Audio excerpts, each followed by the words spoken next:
Buenas tardes, que el Señor les bendiga a todos. Vamos a orar. Padre, gracias porque tú estás aquí con nosotros. Gracias por la paz, Señor, que pones en nuestros corazones. Gracias por tu palabra que es traída a nosotros. Que en la virtud de tu Espíritu Santo, Señor, tú nos permitas aprender de ella. Señor, siempre hay algo más que aprender. Siempre, Señor, es bueno conocer tu voluntad, ajustarnos a vivir, Señor, en ella. Por eso, Padre, queremos que abras nuestro entendimiento, abras nuestros oídos, nuestros ojos, y que nada nos perturbe, Señor, que solamente pongamos atención en tu palabra, Señor, porque no es palabra de hombre, sino tuya. Danos esta virtud, Señor, en tu Espíritu Santo, llénanos de ti y háblanos, Señor, en el nombre de Cristo Jesús, tu Hijo muy amado, nuestro Salvador. Amén. Pueden tomar su lugar. Bien, estamos ya casi terminando el libro de Esther.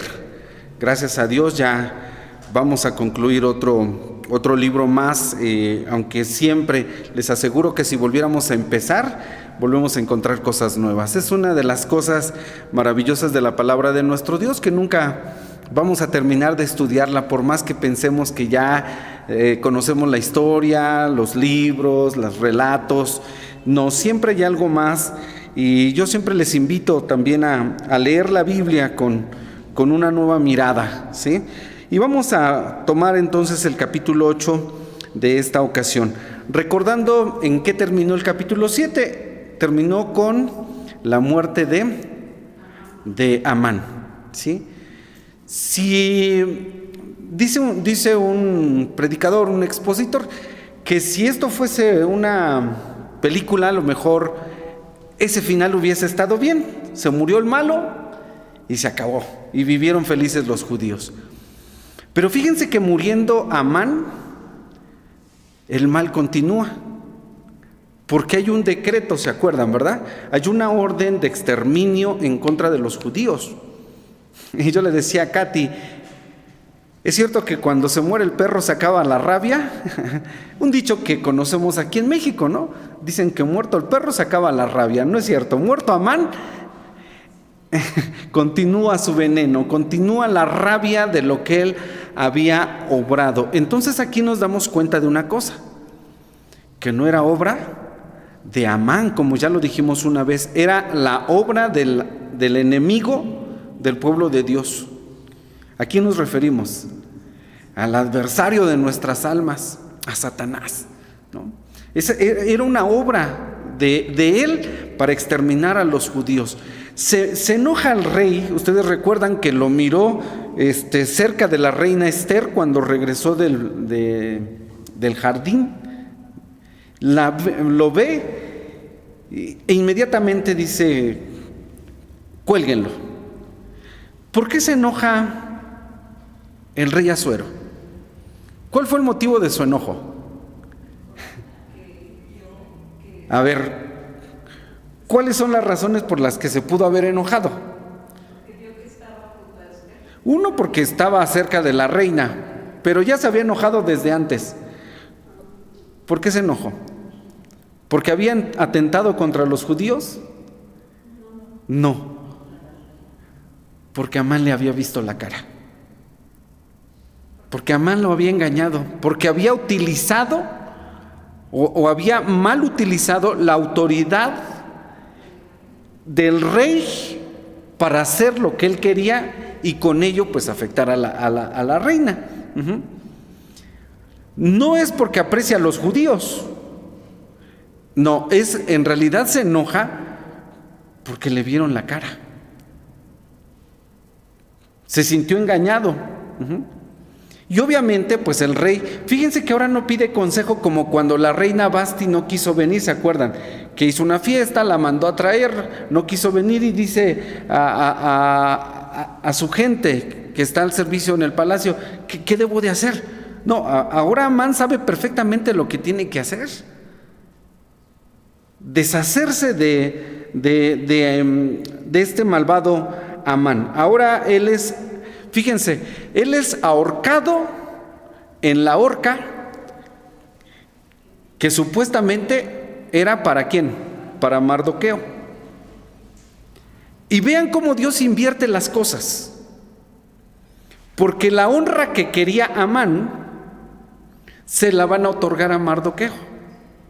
¿Se dan cuenta? Cuando comenzamos a estudiar este libro, yo les dije a todos, hay una palabrita clave en el libro de Esther que nosotros tenemos que leer estos capítulos considerando esa palabra. La palabra era providencia. Porque este sí es un libro que habla de Dios sin mencionar a Dios. ¿Sí? Por ahí hemos visto esa frasecita por ahí en Facebook, ¿no? Háblame de esto sin mencionármelo directamente. Esta frase le queda perfectamente al libro de Esther. Habla de Dios sin mencionar a Dios. Y la providencia de Dios para sus hijos y para su pueblo. Ya notamos que no menciona en ninguna parte el nombre de nuestro Dios. En ningún lado aparece el nombre de Dios. Sin embargo, vemos la obra de Dios y el cumplimiento de las leyes divinas que Él mismo ha establecido. Hoy nosotros sabemos de esas leyes espirituales que mencioné la vez anterior, que les decía que todo lo que el hombre sembrare, eso también segará. Amán cosechó lo que había sembrado, pero decía yo que ahora Dios es experto en cambiar las circunstancias, porque para Dios no hay nada imposible. Y esto a nosotros como cristianos, como hijos de Dios, nos debe de garantizar la seguridad de que debemos de tener en Dios. De verdad, Dios está con nosotros. Dice Pablo, si Dios es con nosotros, lo dice a los romanos, si Dios es con nosotros, ¿quién contra nosotros? No. Esa es la confianza de saber que nosotros como hijos de Dios tenemos a Dios de nuestra parte. Si bien en esta historia que hemos estado viendo hay momentos muy difíciles, muy críticos, porque hay una amenaza de muerte, y ante eso, bueno, cualquiera de nosotros sí se sentiría preocupado, sí sentiría temor humanamente. Pero nuestro miedo, nuestro temor no debe de ser más grande que nuestra confianza en Dios, nuestra esperanza en Dios. Dice entonces capítulo 8, vamos a nuestro capítulo, que el mismo día, se está refiriendo al día que Amán fue ahorcado, ese mismo día el rey Asuero le dio a la reina Esther la casa de Amán. Recordarán ustedes que no era poco lo que tenía Amán. El rey lo había engrandecido. Tenía muchas cosas Amán, tenía muchos bienes. Todo eso fue otorgado a la reina Esther. Y la reina Esther puso a Mardoqueo como mayordomo de todos esos bienes que pertenecieron a Amán. Aquí va otra frase conocida: nadie sabe para quién trabaja. y cuidado, hermanos, porque aplica todavía hasta el día de hoy. Uno nunca sabe para quién trabaja, porque Dios aquí va lo bíblico, porque Dios a quien quiere enriquece y a quien quiere empobrece. ¿Sí? Se lo otorgan entonces a Mardoqueo, y dice que este Mardoqueo vino delante del rey, probablemente llamado por el rey, porque dice el versículo 1 al final que la reina Esther ya le había dicho a su esposo, al rey Asuero, pues qué parentesco había con Mardoqueo. Y entonces viene Mardoqueo, y lo que hace el rey es ahora honrar a Mardoqueo. Ya sabía quién era, trabajaba con él, ya lo había honrado anteriormente, lo vimos en capítulos atrás, pero ahora lo que hace el rey, dice, es quitarse el anillo que había vuelto a tomar de Amán. Es decir, Amán fue despojado del anillo, porque ya explicamos que el anillo contenía el sello del rey, ¿sí? Y se lo otorga a Mardoqueo, convirtiéndolo así en su primer ministro, el hombre de mayor confianza, ¿sí? Además de que pues ahora ya sabía que era pues el primo de Esther, ya ahora le decía primo, ¿no? Primo Mardoqueo, ven para acá. Ya ahora eran primos por el parentesco que tienen, lo va a honrar y lo va a nombrar su primer ministro, dándole el anillo del rey. Pero vean que hasta aquí todavía no está solucionado el problema de la amenaza de muerte en contra de los judíos. Hay un día señalado para su exterminio. Pero bueno, Amán recibe esta honra, pero en realidad está recibiendo una autoridad para poder actuar en contra de ese decreto o anular ese decreto que estaba de exterminio en contra de los judíos. Dice entonces el siguiente versículo 3 que volvió luego Esther a hablar delante del rey, echóse a sus pies llorando, rogándole que hiciese nula la maldad de Amán agageo y su designio que había formado en contra de los judíos. Ahora Esther va a interceder por su pueblo, porque decíamos que la ley todavía está de exterminio. Pero vean de qué forma intercede esta mujer, ¿sí? Dice que de rodillas delante del rey, llorándole, rogándole que anulara la maldad de Amán. El escritor de este libro muy específicamente dice que Esther nunca dijo o nunca mencionó al rey en este decreto de exterminio en contra de los judíos. No lo menciona, sino allí habla de otra de las virtudes de esta mujer, de Esther. ¿Se acuerdan que mencionábamos virtudes de ella? Bueno, pues otra es la prudencia, la discreción con la que está actuando delante del rey. No dice, rey, tú pusiste un decreto. No, siempre hace responsable a Amán, y eso se llama prudencia, ¿sí? Muy prudentemente va a interceder por su pueblo, pero lo hace de una forma muy, muy especial, ¿sí? De una forma, diríamos nosotros, única. Lo está haciendo de esta manera, con lágrimas. Nadie, hermanos, créanme, que intercedería tanto, humanamente hablando, como lo hizo esta mujer a favor de su pueblo. Aquí hay otra cosa, no es una mujer que piense solamente en su bienestar. Porque diría, bueno, nosotros ya estamos bien, ahora mi primo está conmigo aquí en el palacio, es el primer ministro, seguramente nosotros estamos protegidos. Y esto nos enseña una cosa, a no pensar solamente en nosotros. Cuando oremos, no solamente oremos por nosotros, siempre hay que orar por alguien más. Cuando usted ore por alguien, cuando usted ore por sí, ore por alguien más. Y es lo que está haciendo Esther. Yo ya recibí un beneficio, ¿sí? Ya estoy siendo escuchada, atendida de parte del rey. Ahora lo que hace es pedir por los demás, ¿sí? Y bueno, aquí es donde vienen ahora lo que algunos le llaman los favores del rey. Hay dos formas de ver esto, o son los favores del rey o la providencia de Dios, como lo querramos nosotros ver. Porque si pensamos en los favores del rey, pues estaríamos nosotros reconociendo a Asuero como un rey generoso, como un rey bueno, como un rey complaciente para con la reina. Esa sería la perspectiva de verlo como los beneficios que el rey otorga. Pero si nosotros lo vemos como la providencia de Dios, lo que les he dicho, vamos a ver a Dios obrando, utilizando incluso a hombres impíos. Y esto hace la diferencia, esto sí hace la diferencia, ¿sí?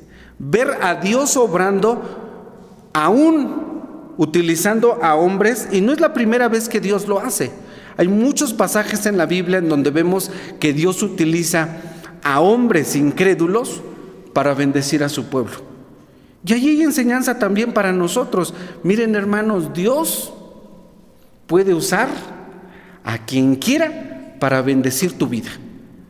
Me acordaba yo de aquella ilustración muy vieja que yo leí. Saben ustedes que yo casi no utilizo ilustraciones, pero la ilustración de una viejecita que oraba mucho a Dios, confiaba en Dios, era viuda, estaba desamparada, pero oraba con tanto fervor a Dios, pidiéndole que Dios la bendijera y que Dios le proveyera lo que necesitaba, y oraba con su ventana abierta. Un día un brujo iba pasando y la escuchó y dijo, el brujo: esta viejecita, ahora me las va a pagar. Fue, compró una despensa, tocó a su puerta y le dijo: señora, aquí está esta despensa, es para usted. Se la manda el diablo, le dijo el brujo. Y la viejecita dice: gracias a Dios, porque hasta el mismo diablo lo puede usar para bendecirme. Y de eso me acordé, porque vean cómo Dios utiliza gente mala, un rey de quien hemos dicho ya cosas, para bendecir a su pueblo. Entonces no son los favores del rey, es la providencia de Dios aún utilizando a gente mala. Y así es Dios. Si Dios te va a bendecir, mira, a veces la bendición no va a venir a lo mejor de los hermanos, puede venir de gente de afuera, de los no creyentes, ¿sí? Y es donde nosotros tenemos que ver que es nuestro Dios obrando en favor de nosotros. Viene entonces la reina Esther. Por segunda ocasión el rey extiende el cetro de oro para Esther, es escuchada, es atendida, se levanta, se pone de pie según el versículo 4 y le dice al rey, si le place al rey, si ha hallado gracia delante de él. Dicen otras revisiones de la Biblia que Esther le dijo: si de verdad me ama el rey, concédame esto. Y le dice su petición: que sea revocar las letras del designio de Amán, que se revoque ese documento. Dice Esther: porque yo no voy a poder soportar. ¿Cómo voy a ver la destrucción de mi pueblo? Yo no lo voy a poder soportar. Esther tiene un corazón que ama a Dios y un corazón que ama a su pueblo. Porque acuérdense que esto funciona así, horizontalmente y verticalmente.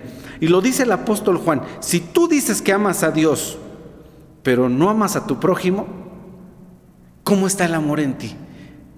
Y entonces Esther, que ama a Dios, también ama a su pueblo. Y dice: yo no podría ver la destrucción de mi pueblo. ¿Sí? Y acuérdense que esto es el mandamiento más grande de la ley: ama a Dios con todo tu corazón. Y el segundo es: ama a tu prójimo como a ti mismo. Y aquí es donde choca algo para la alta crítica. Dicen: a ver, ¿cómo se puede hablar de amor a Dios, de amor al prójimo, si lo que van a hacer los judíos ahora, con la autoridad que el rey les va a otorgar, o Dios a través del rey? Porque lo que va a hacer el rey ahora es, le dice Esther: pues sencillo, mira, el documento no lo puedo revocar, porque una vez que se escribió en nombre del rey y que se selló con el anillo del rey, ese documento nadie lo puede invalidar. Les dice a Mardoqueo y a Esther: pues Mardoqueo, tienes el anillo, escribe como tú quieras, haz lo que tú quieras para actuar en contra de ese primer acuerdo. Es curioso que el rey esté promoviendo una guerrilla dentro de su mismo territorio. Y es donde algunas, decía yo, los críticos dicen: no, pues es que hay muchas cosas que chocan. ¿Cómo es que Dios los va a librar del exterminio, pero para ser librados tienen que destruir? Porque eso es lo que dicen. No, se les autoriza a los judíos que ese día, el día 13 del mes 12, cuando se ordenó la destrucción de los judíos, ellos se defiendan, que maten, que destruyan, que no respeten. Y es donde choca. Dice: ¿cómo es que se hable de amor, de providencia de Dios, si los judíos van a actuar de esa manera. Hasta el día de hoy es a veces incomprensible, inconcebible que un Dios de amor, vemos muchos pasajes donde hay guerra, donde hay muertos, no se respeta al anciano, al niño, y uno dice, primero, yo he mencionado también este dato, que no era la lucha entre los pueblos, sino la lucha entre los dioses. Y a veces Dios tenía que actuar de esta manera en su soberanía, ¿sí?, para poder librar a su pueblo. El Señor sabe cómo actuar para proteger a su pueblo, para defender a sus hijos, aún en contra de esta orden, de este decreto de destrucción. El rey les dice entonces a Mardoqueo: escribe como tú quieras. Tienes el sello, séllalo. Y una vez que se autorice, no solamente el defender, sino que el rey también les dice, y en ese documento pues está empoderando a los judíos para extender su territorio, sus propiedades, dice, y despojen a la gente de los que se van a defender. No se tiene un registro de cómo fue ese día, pero los judíos a partir de ese momento están comprobando nuevamente que Dios no los ha abandonado, primero. Segundo, que Dios ha escuchado sus oraciones, porque recuerdan que ayunaron y oraron cuando se enteraron que estaba ese documento. Oraron, ayunaron. Entonces no fue la defensa de ellos, sino fue la intervención de Dios. Dios los escucha, Dios está con ellos, Dios los favorece y Dios les va a proveer de los despojos de aquellas personas que quieran destruirlos. Dios entonces está obrando de esta manera en favor de su pueblo. Dice el versículo 9 que inmediatamente en aquel día del mes tercero, que es el mes de Siván, llegaron los escribas, comenzaron a escribir y salieron con la misma rapidez las cartas que se escribieron en nombre del rey, autorizándole a los judíos defenderse y posesionarse de los despojos de aquellas personas que sean destruidas. Salen los correos inmediatamente, todo en el nombre del rey, según el versículo 10, con la autoridad del rey, con el sello del rey, en caballos, en dromedarios, en mulos, dice este versículo número 10. Y bueno, se les está entonces a los judíos dando la autorización de que estén a la defensa en todas las provincias, ¿sí?, que ellos puedan actuar en defensa.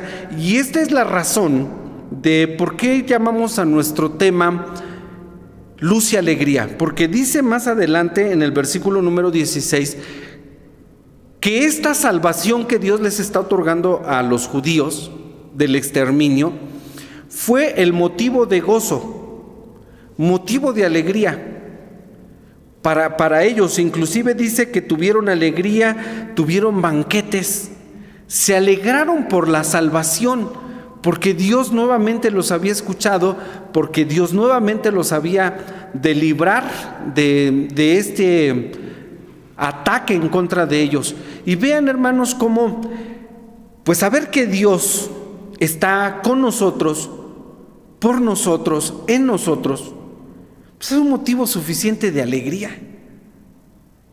Y de ahí que nosotros los creyentes debemos de estar contentos, debemos de estar alegres. Porque miren, nuestro Dios ya nos salvó de la más terrible amenaza, de la más terrible consecuencia de nuestro pecado. Dios nos ha librado de la condenación eterna. Y nosotros debemos estar felices, contentos, agradecidos, satisfechos por lo que Dios nos ha dado. Miren, con la salvación no podemos pedir más. Los judíos no necesitaban, el motivo de su alegría no es por los despojos que iban a obtener, no, es por la salvación de Dios.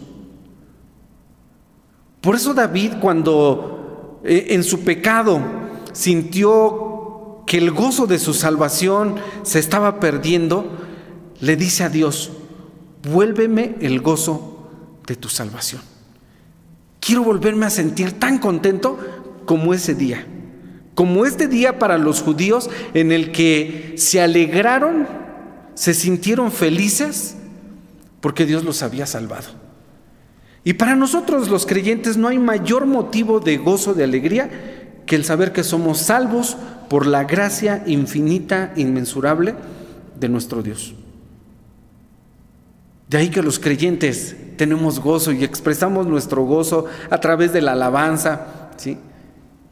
Aún aquellos hermanos que de repente son poco expresivos, créanme que hay gozo en su corazón, ¿sí? A su manera son hermanos también que gozan, porque todos los creyentes tenemos este gozo de la salvación. Dice el versículo número 12 que en un mismo día, en todas las provincias del rey Asuero, en el 13 del mes 12º, que es el mes de Adar, la copia de la escritura que había de darse por ordenanza en cada provincia, para que fuese manifiesta a todos los pueblos, decía que los judíos estuviesen apercibidos para aquel día, para vengarse de sus enemigos. Este es el resultado de la intercesión. Es lo que le habían pedido a Dios. Dios ve, nuestro Dios oye, nuestro Dios actúa. Nosotros los creyentes lo sabemos, lo hemos experimentado, y todo esto confirma nuestra fe. Nos da mayor confianza para poder orar, para poder ayunar. Cuando vimos ese capítulo del ayuno, yo les dije: ¿qué es lo último que Dios les ha contestado favorablemente y que se lo pidieron en ayuno? Porque eso sí es la respuesta de Dios, pero también a nosotros nos sirve para tener mayor confianza, para poder acercarnos ante el trono de la gracia de Dios, no como lo hace Esther, delante de un rey pagano, delante de Asuero. Y aún así Asuero le otorga lo que le pide. Vamos, es como lo que dijo el Señor Jesucristo, que si nosotros, siendo malos, sabemos dar buenas dádivas a nuestros hijos, pues cuánto más nuestro Padre Celestial nos da buenas cosas a nosotros, los que le pedimos. ¿Sí? Pide y se te dará. Busca y hallarás. Llama a la puerta y se te abrirá, dice el Señor. Clama a mí, yo te responderé. Te enseñaré cosas grandes y dificultosas que tú no sabes. Ese es nuestro Dios. Aquí el resultado de la intercesión entonces viene de esta manera. Salen los correos, versículo 14, cabalgando en dromedarios, en mulos, salieron apresurados y constreñidos por el mandamiento del rey, y la ley fue dada en Susán, la capital del reino. El versículo 15 dice que sale Mardoqueo de delante del rey, pero ahora viene con una vestimenta. Vean cómo Dios honra a sus hijos. Y se cumple esto que dice la Escritura, que el que se humilla será ensalzado, pero el que se ensalza, como Amán, será humillado. Ahora Mardoqueo dice que sale delante del rey con vestido real de cárdeno y blanco, y una gran corona de oro, y un manto de lino y púrpura. Y la ciudad de Susán se alegró y se regocijó. ¿Sí? De esta manera, Mardoqueo está recibiendo esta honra, pero recalco, Mardoqueo no dice gracias a la bondad del rey, dice no, gracias a Dios que movió el corazón del rey. Su vestimenta dice aquí que es real, de cárdeno, de blanco, una gran corona de oro fino y un manto de lino y de púrpura. Y miren que si el rey honró así a Mardoqueo, Esto me llevó a pensar, ¿cómo va a ser la honra que Dios nos va a dar a nosotros, sus hijos? Con lo que dice el libro de Apocalipsis. Cuando se ve el número de los redimidos, dice vestidos de lino fino y resplandeciente. Yo no sé cuál sea la ropa más fina que usted haya tenido, el abrigo más fino que haya tenido. No es de compararse con lo que Dios algún día nos va a dar a nosotros, los que confiamos en Él, los que lo buscamos con todo nuestro corazón. Mira, hermano, hermana, de verdad en Dios hemos encontrado todo, hemos encontrado nuestra salvación. Ya era suficiente. Mardoqueo y Esther pudieron haber dicho, con eso es suficiente, mira, no necesitamos la ropa, no necesito esta corona, mira, no necesito tu anillo, rey. Ya con habernos visto liberados de esta condenación de muerte era suficiente. No, vean la providencia de Dios. Dios, dice el apóstol Pablo, hace mucho más abundantemente las cosas de lo que pedimos o de lo que esperamos. ¿Por qué? Por su buena voluntad, ¿sí?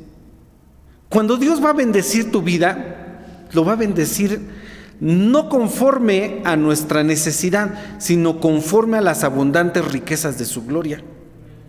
Entonces hay que confiar en Dios. Y estos pasajes, que no son meramente historias, siempre tienen una enseñanza para nosotros. Porque, hermano, así es Dios. La providencia de Dios así es. No nos va a desamparar nuestro Dios.